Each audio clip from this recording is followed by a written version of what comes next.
digamos que la fiebre per se se define como una elevación anormal de la temperatura corporal que ocurre como parte de una respuesta biológica, una respuesta esperable del cuerpo controlada por el sistema nervioso central. Digamos que dentro del espectro de la fiebre encontramos varias definiciones. La primera, la fiebre sin foco claro, que es la fiebre que se da dentro de los primeros 8 días. Em, y pues como menciona su nombre, no encontramos un foco pues evidente de infección. La fiebre prolongada, que digamos en la literatura a veces la escriben como mayor a 5 días, pero en realidad es un tipo de fiebre en el que se excede mucho más de lo esperado para el diagnóstico de la entidad, o es un síntoma que inicial importante, que incluso pudo haber sido el motivo de consulta del paciente, pero que posteriormente pues tiene menos importancia, se enfoca de forma distinta, pero persiste en el paciente. Tenemos la fiebre de origen desconocido, que en realidad en la literatura pues encontramos varias definiciones. Algunos la describen como mayor de 8 días, otros la describen como mayor de 14 días cuando no se han realizado estudios de extensión, otros la definen mayor de 3 semanas cuando ya se han realizado varios estudios de extensión, entre ellos tomografía de abdomen y demás. Lo que encontré, pues la mayoría de casos la definían como más de 8 días. Y la fiebre recurrente, que es cuando la fiebre se presenta asociada a otra sintomatología a manera de intervalos, y la fiebre episódica, que también es a manera de intervalos, pero ya cuando la podemos evidenciar con un patrón mucho más claro, con síntomas pues similares y predecibles. En cuanto al sitio y método de la temperatura corporal, pues primero tenemos la temperatura rectal, que pues digamos, esta se toma con el termómetro habitual, introduciendo los 2 centímetros a nivel del recto, pues digamos que esta se considera como la medida estándar, ya que es la que más se acerca a la temperatura corporal central, no es 100% exacta, pero sí la que más se acerca. Digamos que en la práctica clínica se tiende a realizar mucho más cuando tiene implicaciones clínicas, es decir, la temperatura nos va a ayudar a tomar una decisión importante, se contraindica en los casos de neutropenia, y digamos que ese es como el escenario en el que más se usa. Tenemos otras, como la oral, que la literatura describe que se debe tomar cuando ya hay una colaboración por parte del niño, aproximadamente cuando son mayores de 4 años. Se estima que es aproximadamente 0,6 grados Celsius más baja que la temperatura rectal, y pues se ve modificada por la ingestión de líquidos, de comida fría, caliente, taquimnea y demás. Tenemos la temperatura timpánica, que se toma a partir de los 6 meses de vida, y tenemos pues la temperatura también axilar, que es la que se tiende a tomar mucho más en la práctica clínica. Las guías NICE actualmente recomiendan la toma de temperatura axilar por medio electrónico en menores de 1 mes, y axilar o timpánica pues se puede tomar a partir de 1 mes a los 5 años. Y por último también se describe la temperatura a nivel de la arteria temporal, que se toma con estos termómetros infrarrojos, pero pues se ve alterado por muchos factores como la sudoración y cambios vasculares. Entonces, en realidad, pues no se recomienda mucho en la práctica clínica, más que todo se toma la axilar y la rectal en determinados casos. Entonces, en cuanto a la temperatura normal, tenemos que tener en cuenta las particularidades que presentan los niños y los lactantes, y es que ellos tienden a tener una mayor temperatura que los adultos, puesto que encontramos una mayor relación entre la superficie del niño con respecto a su peso corporal. También van a tener una tasa metabólica mucho mayor. Entonces, pues esto va a hacer que su temperatura per se pues vaya a ser más alto.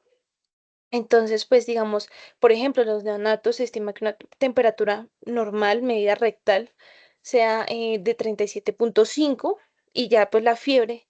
en los neonatos y en general en menores de 3 meses se define como una temperatura mayor o igual a 38 grados, de 3 a 36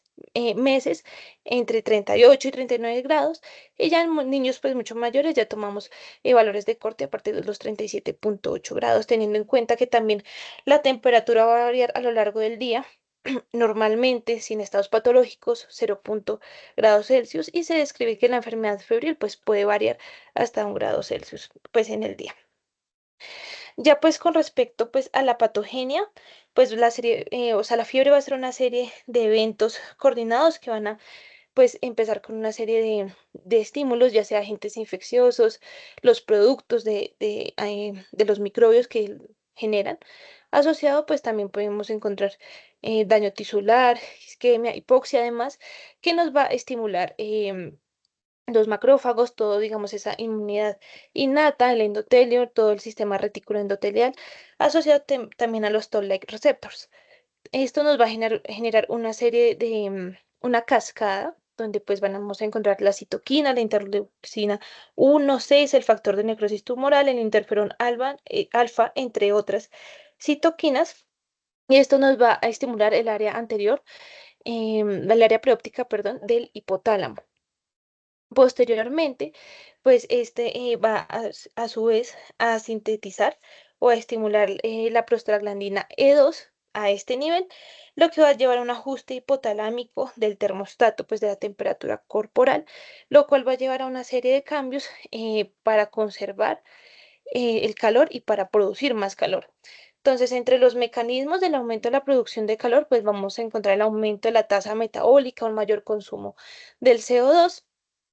un aumento del tono de la actividad muscular, que podemos evidenciarlo con los escalofríos, y también vamos a encontrar una disminución de la perfusión de la piel como una forma que tiene el cuerpo para evitar esa pérdida de calor y pues de esta forma subir la temperatura, como podemos verlo en la imagen de la derecha, pues normalmente cuando el paciente está eutérmico encontramos ese termostato y la temperatura dentro de rangos normales. Cuando presentamos fiebre, pues se eleva la temperatura, se eleva el termostato y aquí tenemos como en la parte de la derecha,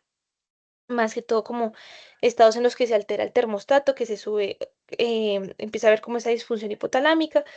en los que se sube la temperatura corporal, pero pues digamos, el tema de esta charla de por sí es la fiebre, no, pues no vamos a andar como mucho en ese otro escenario. Entonces, pues esto va a traer una serie de consecuencias, pues que va a nacer pues la síntesis de las proteínas de fase aguda, mayor síntesis de citocinas pirógenas, lo cual va a llevar a disminución de niveles de séricos de hierro y zinc. Esto también, digamos que se describe como una forma que tiene el cuerpo de disminuir la proliferación y el crecimiento bacteriano, la leucocitosis, incluso se describe en algunos casos la proteólisis del músculo esquelético, lo cual puede contribuir a las mialgias y artralgias que sienten estos pacientes. También la síntesis de prostaglandina E2 pues contribuye a esto y también la síntesis de interleucina 1 induce el sueño, entonces lo podemos ver pues en los pacientes que tienen como más esa tendencia a estar dormiditos. Bueno, ya con respecto al abordaje,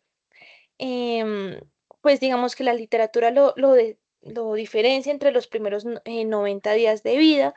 hasta posteriormente esos 90 días o 3 meses hasta los 33 meses y también hace como una diferenciación de este grupo de los 90 días de vida en pues, los neonatos de 0 a 21 lo describen así como neonatos lactantes pequeños de 22 a 28 días y vuelven a hacer otra aclaración entre los 28 y 90 días. Digamos que, pues para fines de la charla, para sintetizarlo un poquito más, pues vamos a abordar este grupo haciendo pues las particularidades que correspondan, pues como para entenderlo más claramente. Entonces, pues en cuanto a la etiología, pues digamos de entrada la fiebre y lo que nosotros intentamos buscar siempre es pues que el paciente esté infectado, ¿no es cierto? Entonces, pues de entrada, las causas más frecuentes de infección o de fiebre, pues van a ser las virales, donde encontramos pues todos los virus respiratorios, adenovirus, virus sincitial respiratorio, influenza, rinovirus, varicela, enterovirus. Pues es importante tener en cuenta también la infección del virus del herpes simple, sobre todo digamos en los primeros 14 días de vida por la alta morbimortalidad que tiene y sobre todo pues estando atentos a que ninguno pues de estos gérmenes, ya sean virales o bacterianos, nos causen una infección bacteriana grave que se presenta entre un 7 a un 13% de estos pacientes, donde se estima que entre un 5 y un 13% van a ser causados por IBU, la bacteriemia de 1 o 2% y la meningitis de 0,1 a 0,5. De igual forma, es importante tener en cuenta la E. coli, donde pues es la principal etiología de estas infecciones bacterianas graves y pues también se correlaciona mucho con la presentación de la IBU. También va a ser pues un patógeno muy frecuente en bacteremia, en sepsis neonatal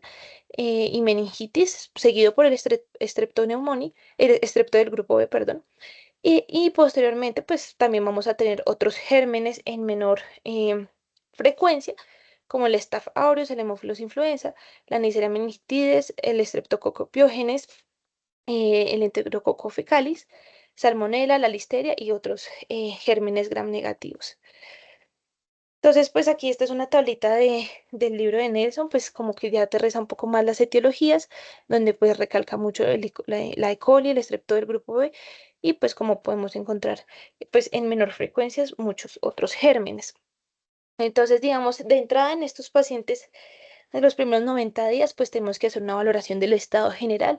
ver signos de respuesta inflamatoria sistémica dado por taquicardia. En estos pacientes tendría que ser pues una frecuencia cardíaca mayor de 180, taquipnea, signos de dificultad respiratoria y demás.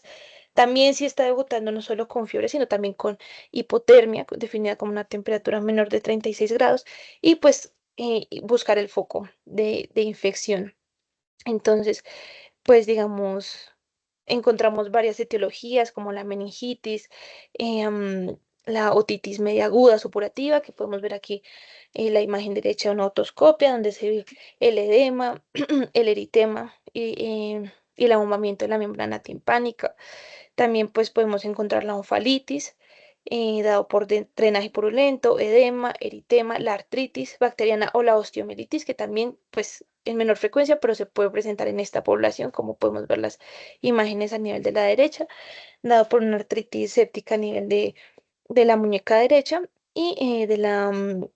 articulación de la rodilla izquierda. También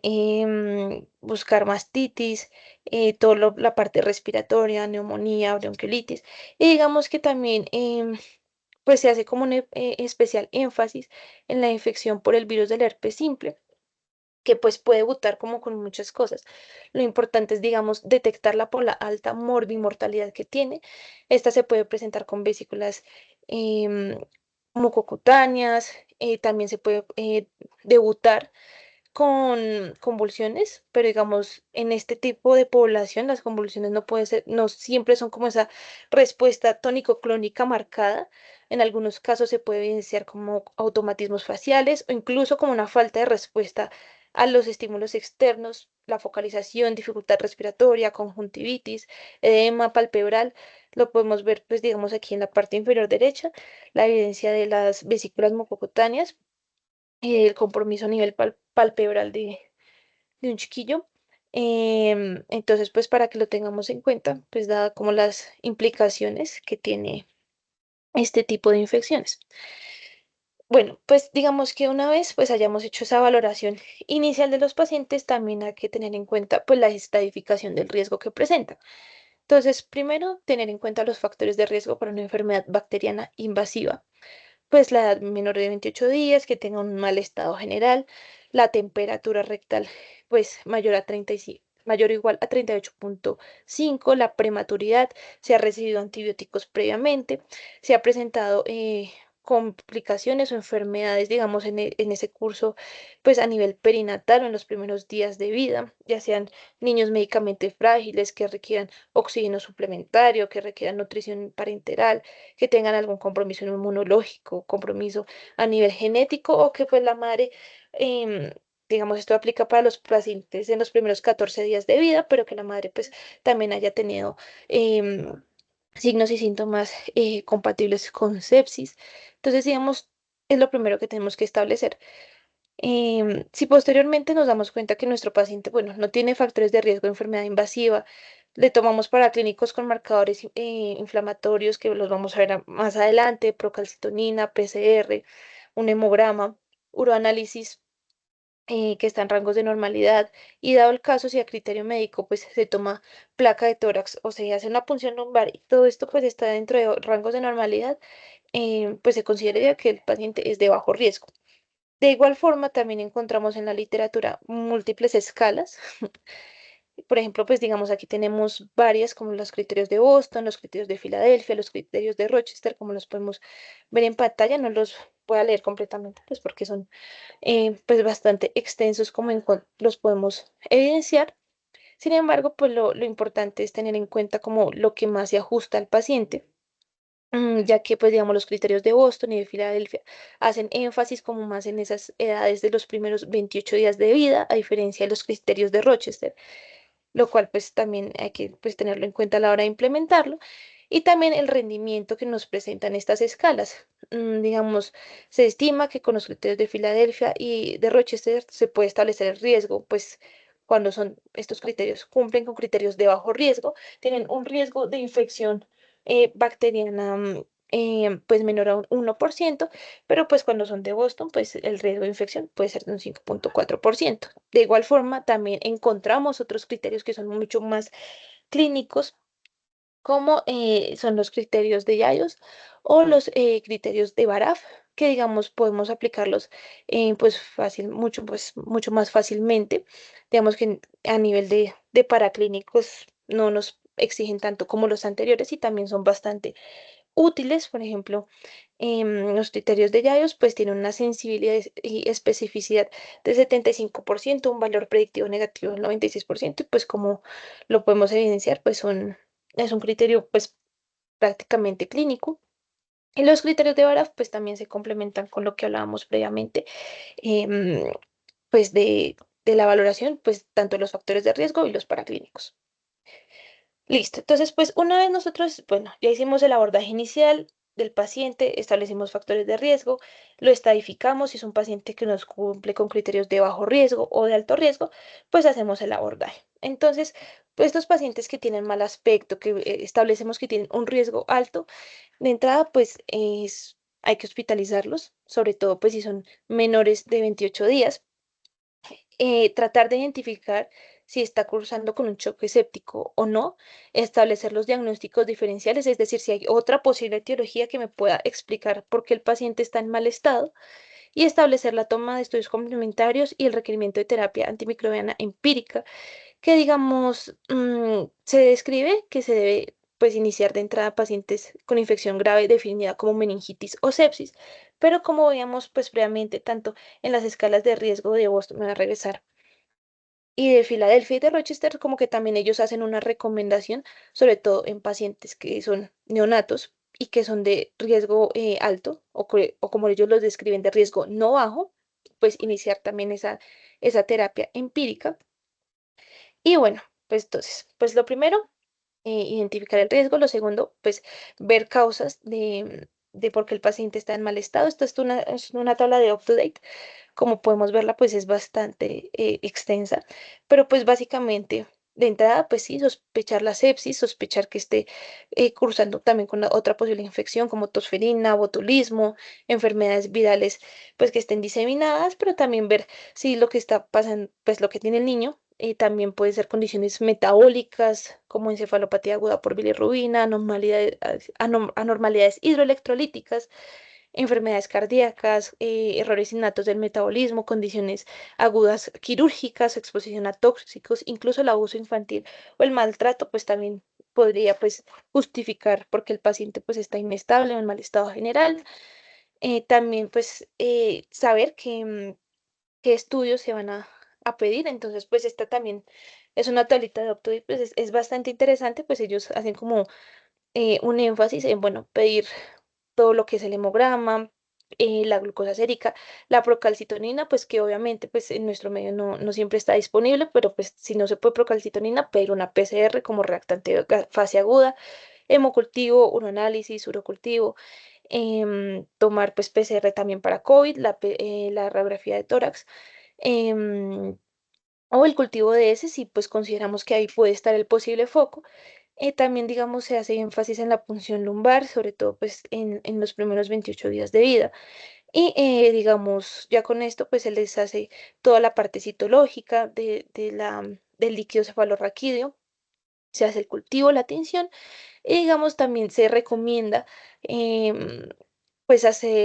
tomar la PCR para virus del herpes simple, sobre todo pues en pacientes que tengan clínica de esta infección, o pues también que la madre haya tenido pues una infección por virus del herpes simple, sobre todo pues en los primeros días de vida, puesto a la alta morbimortalidad de esta infección. Sobre todo pues que en algunos casos los pacientes debutan pues con un líquido cefalorraquídeo que no es muy claro, que puede incluso presentar solo una pleocitosis estéril. Entonces, si pues nosotros consideramos que tiene factores de riesgo y demás, se le podría también pues hacer una PCR al líquido cefalorraquídeo de virus del herpes simple. También puedes agregarle todos los paraclínicos si tiene shock séptico, pues complementar con tiempos de coagulación, fibrinógeno, dímero de lactato, calcio, bilirrubina. Es lo que les comentaba, ante sospecha del virus del herpes simple, pues tomar esa muestra de líquido cefalorraquídeo, pero también pues contar con cultivos virales, con hisopado de las vesículas, de la piel, las lesiones, y también se describe pues la toma de enzimas hepáticas por el riesgo de hepatitis por el herpes simple, pues también se describe en la literatura, y pues ya digamos la parte respiratoria, el panel viral y demás, sí que sí se sospecha de ese foco. Listo. Entonces, pues ya cuando vayamos a interpretar los paraclínicos, pues bueno, tenemos primero los reactantes de fase aguda, la procalcitonina, la PCR, cuando tenemos neutrofilia definida como mayor de 4000, o también la literatura la describen como mayor de 5200, sobre todo en estados febriles, y digamos que si tiene un valor mayor a 5200 asociado a una procalcitonina positiva, pues eleva mucho más el rendimiento diagnóstico, entonces también para tener en cuenta eso como un posible pues punto de corte.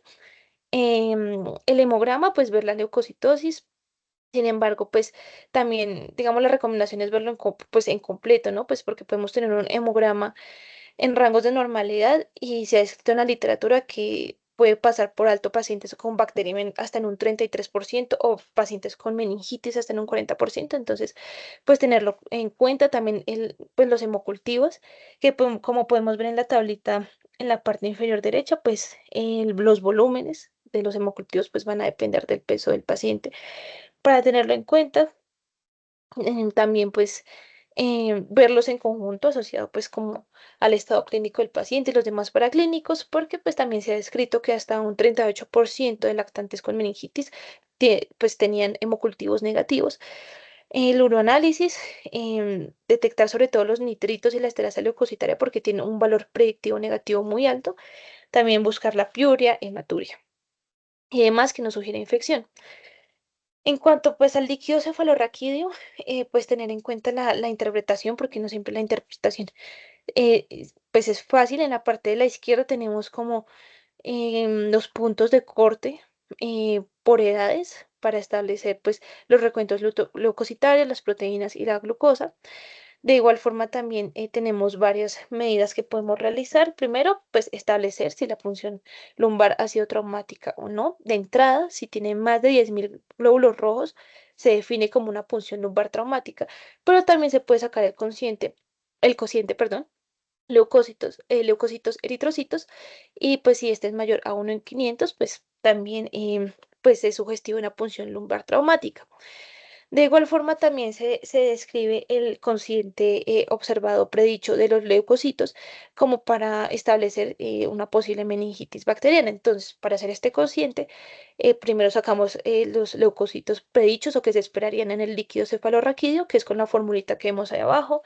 eritrocitos en líquido cefalorraquídeo multiplicado por los leucocitos en sangre periférica divididos por los eritrocitos en sangre periférica. Una vez tenemos pues ese valor, lo correlacionamos con los leucocitos que observamos en la muestra, y si esta relación nos da menor o igual a 0,01, pues nos puede ayudar a descartar esa meningitis o una posible meningitis bacteriana. De igual forma, vuelvo a hacer énfasis en la infección por el virus del herpes simple, pues digamos la sospecha dada por las manifestaciones clínicas o por madres con infección primaria o con un primer episodio de infección genital por virus del herpes simple. Digamos que la recomendación es aquí iniciar un estudio y un tratamiento empírico, pues digamos a todos los recién nacidos que tengan características clínicas de alto riesgo para esta infección, que también tengan pues asociadas, digamos, a esas características clínicas un estudio pues de líquido cefalorraquídeo, pues digamos, asociado a una positividad por el virus del herpes simple, y pues digamos que a todos los recién nacidos menores de 21 días pues se les tiene que evaluar para detectar pues esta posible infección. En caso de que pues, el paciente no tenga características de alto riesgo y demás, es prudente retrasar el aciclovir empírico pues, a la espera de los cultivos o de los estudios o demás. Pero si tienen alto riesgo, pues se les está indicado el estudio y el tratamiento empírico en estos pacientes. Entonces, pues digamos ya una vez nosotros pues identificamos a nuestro paciente de alto riesgo, dado por la clínica, por los paraclínicos, pues tendría indicado pues el inicio de una terapia antimicrobiana empírica, pues que esta va a variar dependiendo de la edad, pues dado a que los gérmenes son distintos en estos grupos etarios. Entonces, pues sobre todo en neonatos, en menores de 28 días, pues dada a la frecuencia del estreptococo del grupo Beta coli, se recomienda la ampicilina que puede agregársele gentamicina, pues como se suele realizar en la práctica clínica, pues,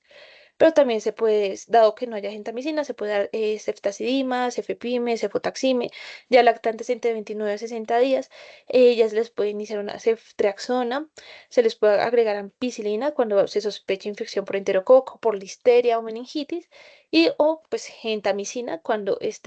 pues deseen hacer como una cobertura más ampliada a gram negativos. Y ya lactantes mucho, pues, pues más grandecitos, entre comillas, entre 61 y 90 días, pues ya se fracciona. Y pues digamos a estos grupos se les puede agregar, perdón, aciclovir o vancomicina si tienen la indicación. Entonces, aciclovir, como les mencioné previamente, ante esos factores de riesgo o clínica sugestiva de infección por el virus del herpes simple, o vancomicina cuando haya una alta prevalencia, digamos, en el entorno donde estemos pues trabajando, donde haya alta prevalencia de MERSA, definida como más de 10% de los aislamientos, o cuando pues se sospeche estreptoneumonía resistente, sobre todo pues en pacientes mayores de 28 días, que estén en mal estado general, que se les sospeche meningitis bacteriana, entonces se les podría agregar pues la vancomicina. Listo, entonces, pues digamos, todo eso que les mencioné es para pacientes de alto riesgo, pero pues digamos, cuando son pacientes de bajo riesgo, como que, bueno, ahí empieza a ser un poco más extensa y como más toca individualizar muy bien al paciente. Entonces, si tenemos un paciente que está entre los primeros 8 a 21 días de vida, pues que está febril, pero tiene un buen estado general, le tomamos pues de entrada uroanálisis, urocultivos, se le podría pues realizar la punción lumbar y pues marcadores y reactantes de fase aguda, como lo vimos, pues la PCR, la procalcitonina em, y, mm, y pues el hemograma para ver si hay leucocitosis o neutrofilia. A esto pues se le asocia si tiene un riesgo incrementado virus del herpes simple para tomarle pues los estudios e iniciarle manejo empírico. Si pues definitivamente vemos que no tiene estos factores de riesgo, pues se le iniciaría la terapia em, empírica pues habitual sin el requerimiento de la ciclovir. Se deja como en observación y pues si se identifica la fuente pues del síndrome febril, pues se trataría enfocado y si no, pues se puede, digamos, dar egreso al paciente si todos los cultivos pues son negativos a las 24 36 horas. Si la PCR, en dado caso que se haya hecho PCR para virus del herpes simple, pues se ve que pues es negativa, pues se le podría dar egreso. Digamos que sobre todo en estos pacientes que están en los primeros 21 días de vida, pues siempre, pues antiguamente se les dejaba hasta las 48 horas como para asegurarse que los cultivos estuvieran 100% negativos, pues también se describe que si son de bajo riesgo se pueden flexibilizar, pero pues al menos requieren una observación por las primeras 24 horas.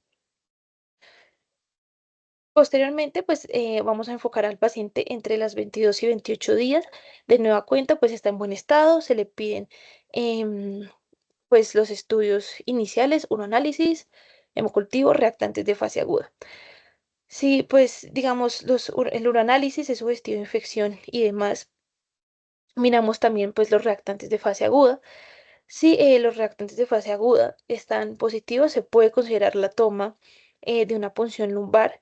Y pues digamos, si vemos que pleocitosis o vemos pues hallazgos sugestivos de infección, pues se inicia el manejo. Si definitivamente, bueno, el paciente no tiene pues esos reactantes de fase aguda elevados, pues se puede considerar, se escribe así como que se puede considerar la toma de esa punción lumbar. Pero bueno, dado el caso en que no se tome, pues se considera el inicio de terapia empírica,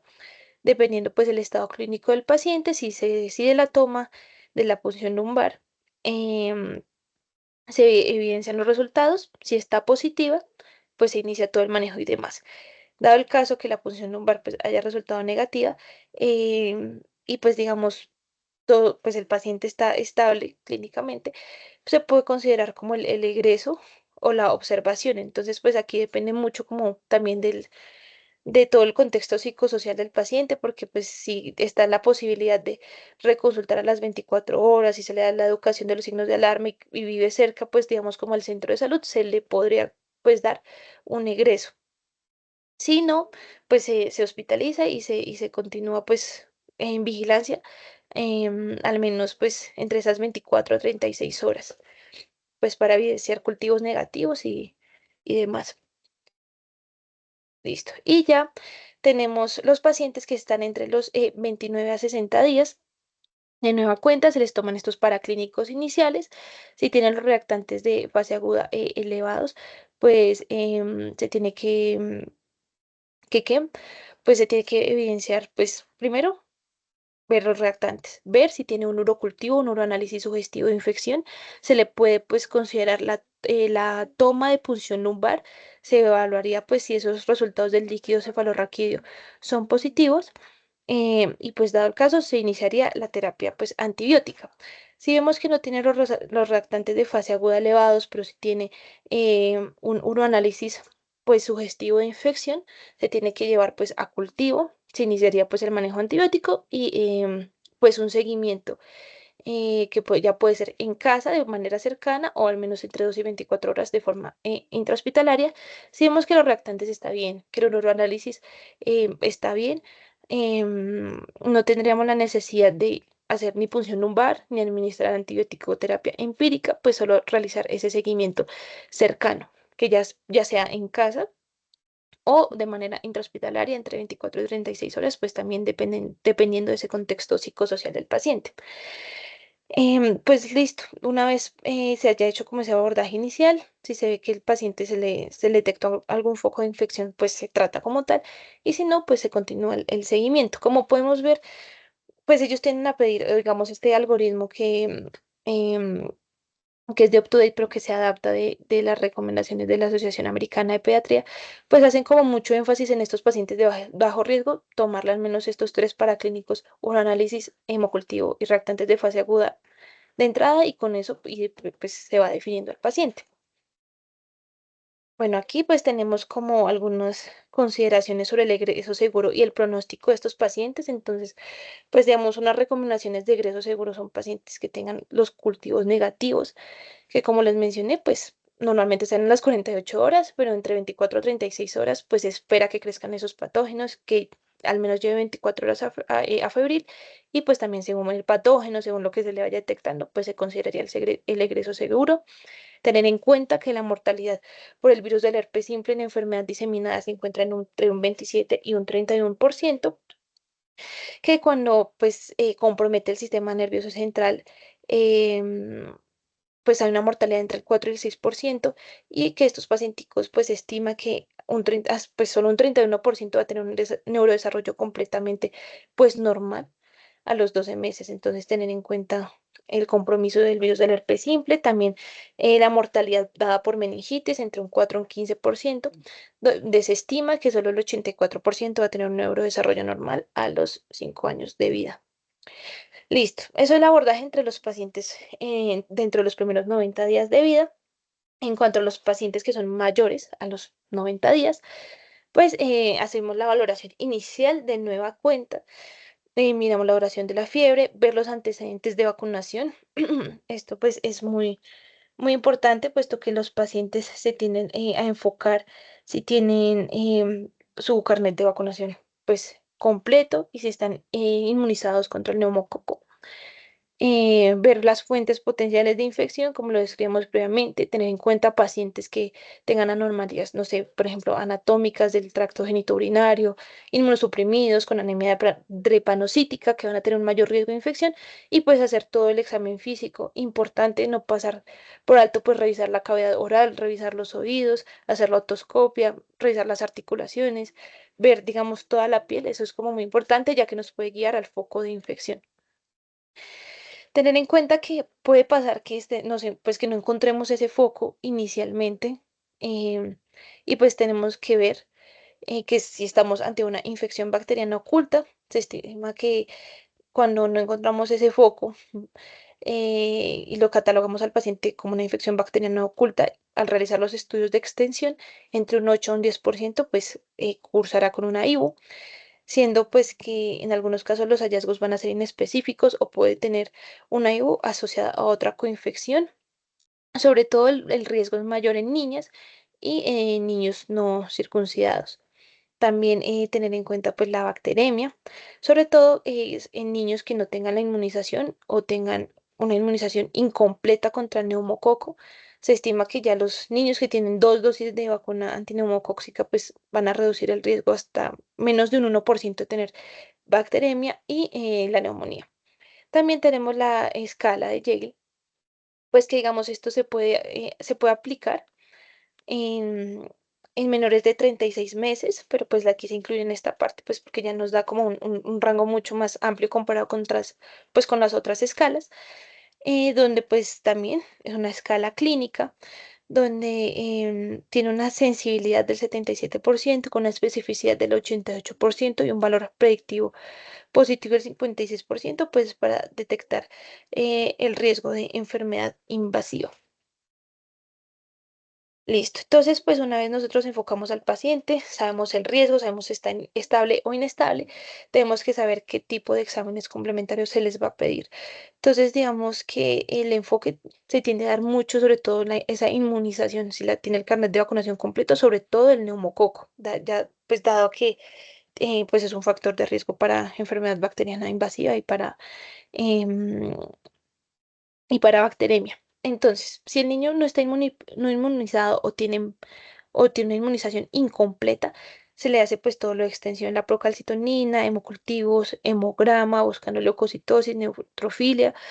el uroanálisis, urocultivo, radiografía de tórax. Si no, si sí está inmunizado, pues se le enfoca más que todo al uroanálisis. Digamos que esto es como un enfoque del optoid, pero pues también en la práctica clínica uno ve que pues uno intenta también hacer una valoración integral de esos pacientes a pesar de que están inmunizados. Solo que pues obviamente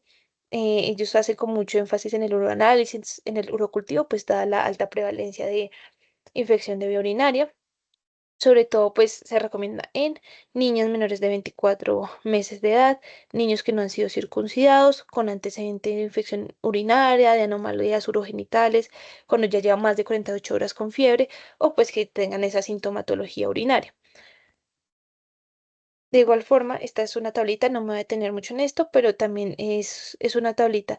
que ayuda como a aterrizar esas indicaciones de una forma un poco más precisa de que en qué momentos tenemos que solicitar pues uroanálisis y urocultivo, pero pues eh, sigamos con la siguiente. Entonces, de entrada, pues cuando manejamos y evidenciamos, voy a acercar un poco más el algoritmo. En estos pacientes entre 3 y 36 meses de edad, pues cómo vamos a hacer el enfoque. Primero, tenemos un paciente que va a estar febril, em, que no le identificamos una fuente clara al examen físico, pues ahí podemos ver en la tablita izquierda, pues buscarle siempre cualquier foco de infección.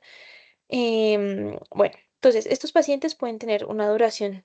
de entrada mayor de 5 días de fiebre, en donde pues ya se aborda como una posible enfermedad de Kawasaki o fiebre de origen desconocido, que ya lo vamos a hablar más adelante. Si tienen una duración menor de 5 días, pues lo que les mencioné previamente, tomar todos esos reactantes de fase aguda, tomar un uroanálisis en busca de infección de vía urinaria. Si vemos que pues el cuadro sugestivo de infección de vías urinarias, pues se iniciaría pues el urocultivo y se inicia pues el manejo. Si vemos que de todos estos hallazgos o estos paraclínicos que le mandamos solo tiene evidencia de leucocitosis, pues nos dirigimos a la radiografía de tórax buscando si tiene una neumonía oculta. Ese también se le toman hemocultivos y pues se le podría dar tratamiento empírico con, pues para el streptoneumonía. Si vemos que tampoco tiene leucocitosis, pero tiene los otros reactantes de fase aguda elevada, la procalcitonina y demás, pues también se le podría tomar hemocultivos e iniciarle ese manejo empírico con el streptoneumonía. Si vemos que no, que definitivamente no le hemos foco urinario, no tiene leucocitosis, no tiene neutrofilia, los reactantes está bien, em, pues estaríamos como a la espera de, o sea, no requeriría, más bien, inicio un tratamiento empírico,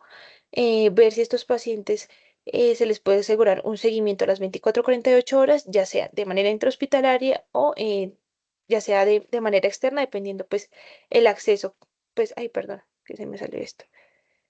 el acceso que ellos tengan a los servicios de salud.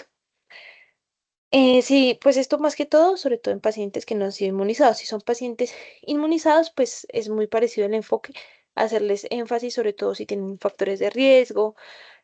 para infección del tracto urinario, ver sus antecedentes, como lo mencioné previamente, y pues dependiendo de esos resultados,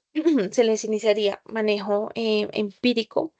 para infección de vía urinaria. Si vemos pues definitivamente que no tiene un cuadro sugestivo de infección, que no tiene reactantes de fase aguda elevadas, que el uroanálisis y el urocultivo pues está negativos, no requeriría manejo empírico y pues continuaríamos el seguimiento, garantizando un seguimiento, como mencioné previamente, 24 a 48 horas. Y finalmente, pues tenemos los pacientes que cursan con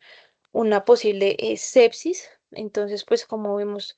en estos niños, pues hay que pues, solicitarles los paraclínicos de una forma mucho más extensa,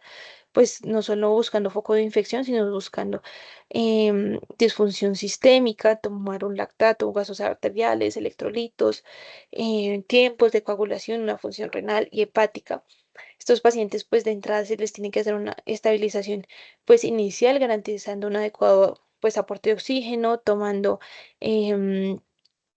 dos vías periféricas, iniciar con la reanimación hídrica y iniciar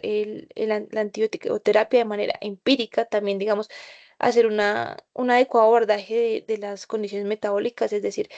que no esté cruzando con hipoglicemia, que no esté cruzando con alteraciones electrolíticas y si las vemos, pues corregirlas. Y también identificar todos esos pacientes que tengan riesgos de insuficiencia adrenal que puedan, pues digamos, eso, alterarnos em, la respuesta a ese estado de sepsis y pues que dado el caso, pues requieran corticoides, ¿no es cierto? Entonces, pues de entrada, ahora hacer como ese abordaje de los factores de riesgo, tomar paraclínicos, iniciar la reanimación hídrica. Vemos que si el paciente no tiene una adecuada respuesta a los líquidos, tiene sobrecarga hídrica y persiste con el shock, pues ya tendría indicación de iniciar terapia vasoactiva y pues ya estos pacientes pues se remiten a una unidad de cuidado intensivo. Em, si vemos que el paciente tiene una adecuada respuesta a los líquidos, ¿sí? Pero pues que sigue persistiendo pues con el choque, pues también hay que ver hasta qué punto pues sigue tolerando esos líquidos o si ya definitivamente toca iniciarle vasopresor para evitar la sobrecarga hídrica, pues digamos que esto es solo como una parte del espectro amplio de la fiebre, pues digamos que la sepsis ya también es un tema pues por aparte. Pues por otro lado, también tenemos la clasificación de la EPI, como lo enfoca, digamos que en la parte de mayor importancia, ellos hacen énfasis en la sepsis, el choque séptico, la fiebre prolongada, la fiebre de origen desconocido y la enfermedad febril de alto riesgo, que digamos básicamente lo que comparten como estas condiciones son los signos de peligro que tienen los niños, alteración en la vía aérea, alteración en sus signos vitales, la baja perfusión que puedan tener y digamos a estos niños de entrada se les remite, se les inicia el antibiótico de amplio espectro, se les hace el control de la fiebre y pues se le toman todos los paraclínicos que vimos anteriormente, pues que dan de forma más extensa, pues porque están en un estado crítico. Tener en cuenta también las enfermedades transmitidas por vectores y demás, pues en nuestro contexto. También, digamos que ya en el semáforo amarillo de la EPI encontramos la enfermedad febril de riesgo intermedio, que pues como podemos ver en pantalla, pues son varios criterios, pero pues básicamente lo que nos habla es de niños que están entre 3 y 6 meses, que están febriles, pero pues que no están inestables, que pueden tener condiciones crónicas, pero están estables, que no presentan signos de gravedad, no signos de dificultad respiratoria, que cuentan con una respuesta, em, pues digamos que pueden estar decaídos, pero no gravemente enfermos, y donde pues la enfermedad como que no está progresando al deterioro. ¿Sí? Y que no están desarrollando ninguno de esos criterios de alto riesgo que vimos previamente. Entonces, en estos niños pues se les continúa la vigilancia, se les controla la fiebre, se les inicia la hidratación por la vía oral y se les hace los estudios de extensión para buscar el foco, siempre pues estando asociado a condiciones que puedan aumentar el riesgo. em, pues dados por los síntomas previos al episodio febril, la duración de la fiebre y demás. Y por último, tenemos la enfermedad febril de bajo riesgo, donde pues digamos, básicamente la definición de esto es que no cumple con ninguno de los criterios mencionados previamente, y donde pues se le puede hacer un seguimiento entre las 24 y 48 horas, se les puede dar manejo en casa con signos de alarma. Y pues digamos, importante, pues digamos que dentro de todo este contexto de la enfermedad febril, la educación a la familia, la educación pues digamos a todos los cuidadores de los pacientes, puesto que la fiebre tiende a ser como un motivo de consulta bastante frecuente y muy angustiante pues para los padres de los niños. Entonces, explicarles que la fiebre no es una enfermedad, sino una respuesta pues que el cuerpo tiene ante unos determinados estímulos que en la mayoría de los casos son benignas, que autorresuelven, que no, pues no van a, porque muchos también lo correlacionan con el daño cerebral o con las posibles convulsiones. Entonces, pues tratar de explicarle esto a los padres, hacer énfasis en la hidratación, en, digamos, administrar también la parte del manejo antipirético, del acetaminofén, pues en caso de incomodidad, pero que si vemos que el niño está evolucionando adecuadamente o que, digamos, está dormidito, no es necesario despertarlo para administrar el antipirético.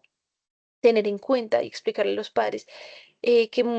deben tener cuidado con la administración de los medicamentos, puesto que a veces ellos administran antigripales y demás que también pues vienen con acetaminofén o ibuprofeno y a eso le suman otras dosis adicionales. Entonces pueden contribuir al riesgo de toxicidad o de sobredosis involuntaria. Entonces, educar sobre la dosificación, educar sobre cómo monitorear la respuesta. También tener en cuenta que las medidas físicas, en realidad, pues la recomendación es que si van a utilizar, por ejemplo, agüita como medida física, no se tiene que hacer tampoco de manera como con agua muy, muy fría, sino con agua tibia. eh, y pues que se tienen que administrar los fármacos antes de ese enfriamiento externo, pues para no alterar como el mecanismo de acción de estos y pues evitar el uso del alcohol porque pues muchos pacientes o muchos familiares lo usan y eso pues puede contribuir a toxicidad ya sea a nivel pues por inhalación o por absorción por la piel. Entonces, en cuanto a los antipiréticos, pues digamos que no son de rutina, normalmente se indican para aliviar pues el malestar general del niño o cuando realmente se necesita bajar la temperatura pues de manera importante, sobre todo niños que están muy inestables, que pueden tener asociado un trauma craneoencefálico, malestar general, o sea, niños inestables que realmente se les tiene que administrar el medicamento antipirético. Por lo demás, en realidad como que sea más por confort del niño. O pues ya cuando la fiebre está muy alta, mayor de 40 grados. Entonces, pues digamos, lo que más se utiliza es el acetaminofén o el ibuprofeno, teniendo en cuenta pues que el acetaminofén se tiende a manejar porque pues se tiene como más experiencia con este medicamento. Se utiliza la dosis de 10 a 15 miligramos, máximo 75 miligramos kilogramo día, teniendo en cuenta que el inicio de acción va a ser entre los 30 a 60 minutos, con un pico a las 3 a 4 horas. Las reacciones adversas son muy raras, se describe síndrome Steven-Johnson, pero en realidad es un medicamento muy seguro. El ibuprofeno, que se puede utilizar a partir de los 6 meses de edad o a partir de los 3 meses si el niño pesa más de 5 kilos, con unas dosis de 10 miligramos kilo, máximo 600 miligramos, dosis y dosis diaria máxima, pues de 2,4 gramos al día. También el inicio de acción es aproximadamente entre los primeros 60 minutos. Entonces, pues ahí educar a la mamá que la adecuada respuesta es que se reduzca de 1 a 2 grados Celsius con la administración de algunos de estos medicamentos. Pues también que si no mejora luego de 3 a 4 horas, pues digamos, en algunos casos se recomienda cambiar de acetaminofén a ibuprofeno. Sin embargo, pues esto es como una recomendación que hay que tener en cuenta porque a veces cuando se tienden a hacer estos cambios, se combinan los medicamentos o empieza a haber dosificación incorrecta y esto pues puede someter al niño a un riesgo de sobredosis, pues de manera innecesaria. Y pues si ya vemos que la fiebre persiste y persiste, pues también es un signo de alarma para que las madres pues consulten. Por otro lado, pues digamos, tenemos la fiebre de origen desconocido. La verdad, pues este es un tema un poco más extenso, pero pues quise hacer como un pequeño resumen. Entonces, pues esta es una tablita de las guías españolas donde pues nos muestra que la fiebre de origen desconocido abarca tanto infecciones, tanto enfermedades autoinmunes como múltiples causas. Ellos pues digamos aquí también hacen énfasis en la exploración física, en los paraclínicos de extensión que son muy similares a los que mencionaba previamente a lo largo de la charla, pero pues que también se toman em, digamos, otro tipo de paraclínicos como lo son los paraclínicos autoinmunes, en algunos casos se toman biopsias y demás. Como les digo, pues ese es tema como para otra charla, pero pues es interesante tener en cuenta que la fiebre, sobre todo cuando esa fiebre que es prolongada y demás, a la cual no le encontramos pues una causa infecciosa, aborda otras causas, pues que pueden ser tanto misceláneas como autoinmunes y demás. E incluso pues también abordando el patrón de la fiebre, podemos encontrar pues que estos patrones se correlacionan con determinadas etiologías y, y ya pues finalmente eso sería como todo de lo que les quería comentar en cuanto a enfoque la fiebre en la población pediátrica. No sé si tengan alguna duda o pregunta.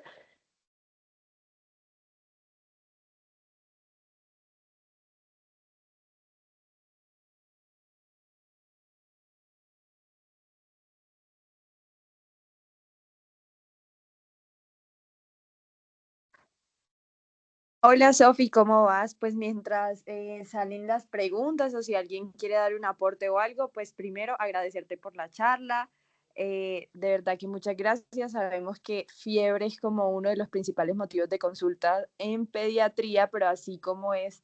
uno de los principales motivos de consulta, es como un síntoma y un signo que nos abarca muchísimas, muchísimas patologías, así como lo detallaste. Si bien podríamos demorarnos 1000 horas hablando de este tema, siento que lo abordaste de una excelente manera. Muchísimas gracias. Dale a ti, muchas gracias por el espacio. Sí, digamos que también este pues es un tema que es un desafío porque abarca muchas etiologías, pero es muy, muy interesante también.